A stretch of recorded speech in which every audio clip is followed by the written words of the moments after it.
In the reification of William Morris, what goes unmentioned are his own frustrations over, quote, catering to the swinish rich, and his 19th century version of socialism, which envisioned the complete overthrowing of the capitalist system. If you read any of his books, he wasn't out to just reform capitalism, he was just going to get rid of it.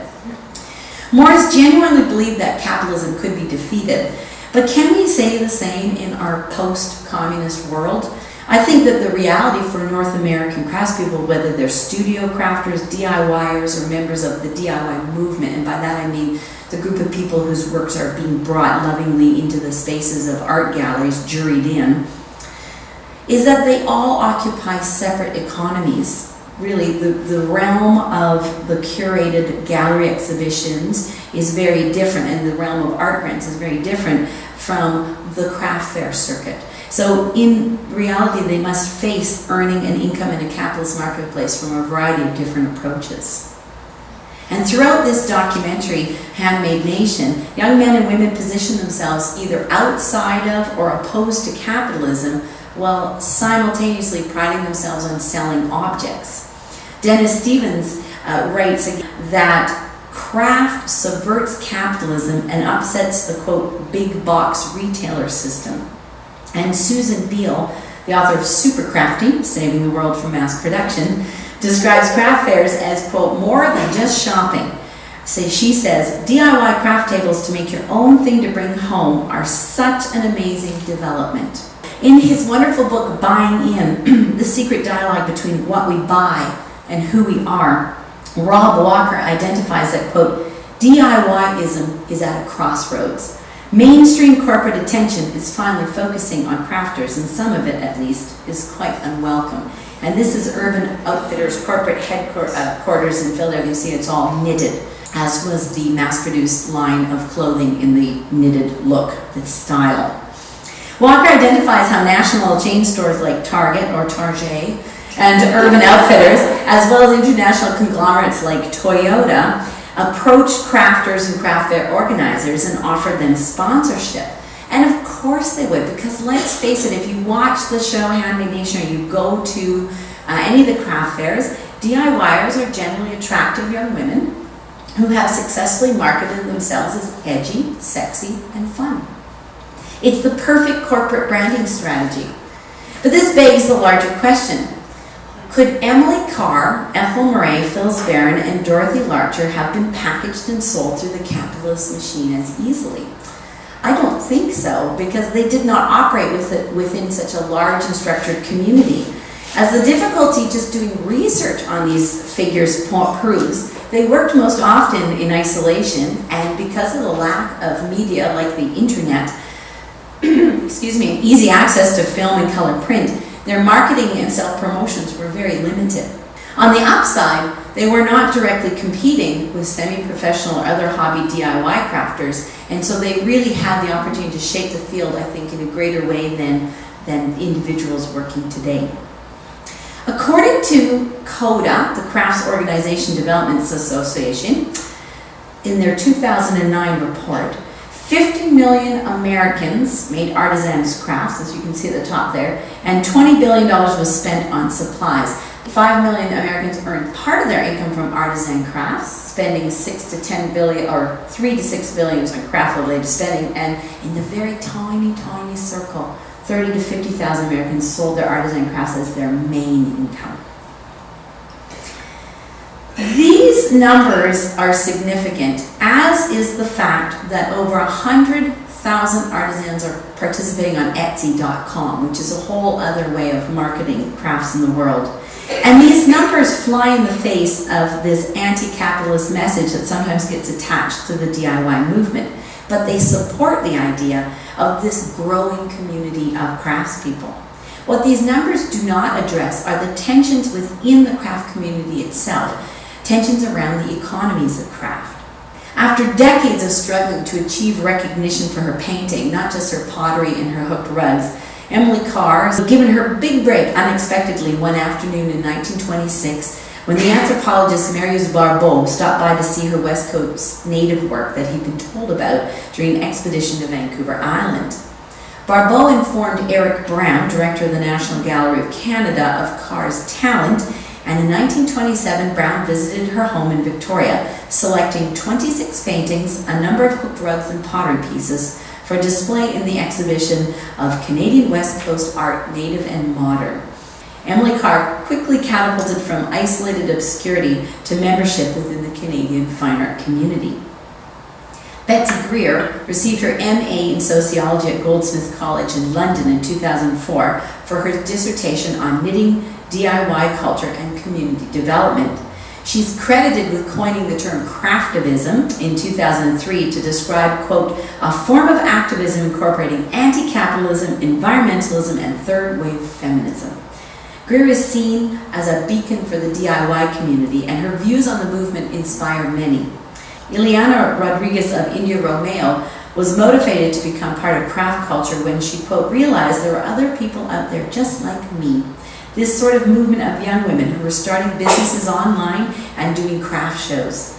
The communal aspect of the craft community is certainly not new. While Emily Carr may have been isolated on Vancouver Island, for example, in Britain and the United States, craft communities like Dartington Hall and Onteora, New York, were providing similar inspiration for young people. And this is Janet Morton's Fembomb from the University of Wisconsin in 2004.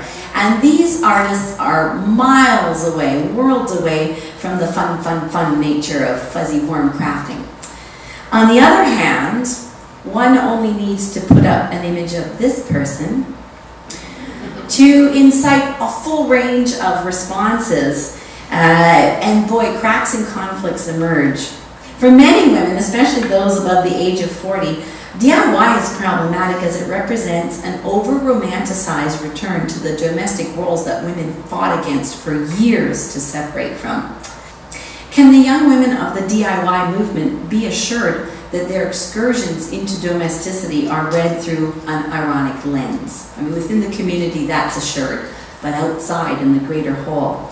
I think DIY's idealism surrounding this recapturing of domesticity fails to reference its own privileged position. You need to have the choice to move outside. And so, indeed, many of the women who are involved in DIY occupy privileged positions with the financial and social freedoms to pursue their crafts. But through a lack of understanding for the struggles of historical foremothers, we all risk overlooking the efforts of the women around us who have neither the opportunity nor the position to enter the DIY movement.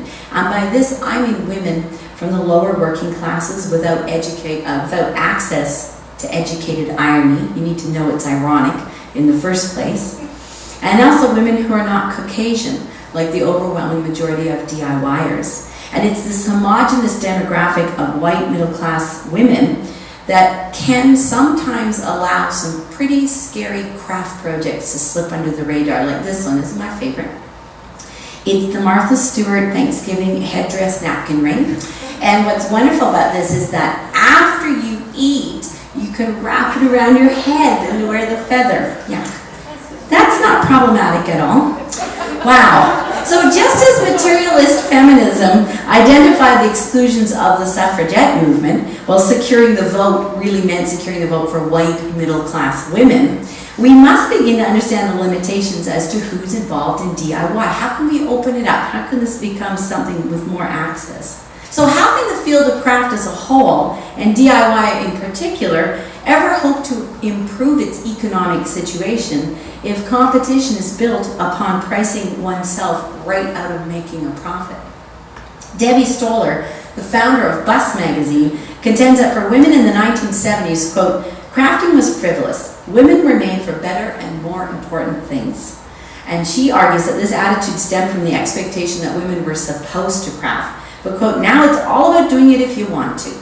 And that returns us right back to where we started. Do the young women, and admittedly the young men of the DIY movement, need to acknowledge their predecessors? As a woman recently wrote on the Craftster website, quote, I get kind of hurt in a special place when I hear, this ain't your grandma's crochet, or your mama never made anything like this. It's a major diss on matriarchy that's rather uncomfortable. Here's a big up to all the mums who brought us to where we are, and here's to us who bring the material world or into the material world our own versions of the things past. And I put this up because I think this is the most famous grandma bashing catchphrase. This is from Jenny Hart's Sublime Stitching, and this ain't your grandma's embroidery. The sense of empowerment that's being generated by the DIY movement is infectious, and as has been eternally proven, the need to diss the generation before you is an essential part of the development of all new movements.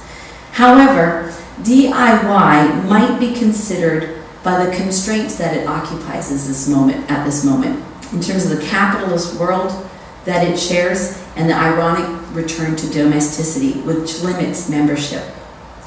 But DIY also is exploding open in exciting ways that we never were able to imagine before. The efforts of the pioneering studio craftwomen who struggle just to have their crafts recognized as part of the broader discussion of art, creativity, and making in the modern world. DIY's power still lies in the capacity of craft to affect social change. And just like my great-grandma Martha Jane Elliott discovered through her work here in Manitoba, community and craft is a potent combination. So not all DIY objects are avant-garde statements that move beyond material, but they don't have to be. Out of the sheer strength of will and momentum that are forcing members of the art community, with its often monolithic institutions and hierarchies and rules to take notice, DIY is making changes, and that's no mean feat. And I would argue that in this regard, history certainly is not repeating itself. And thank you very much.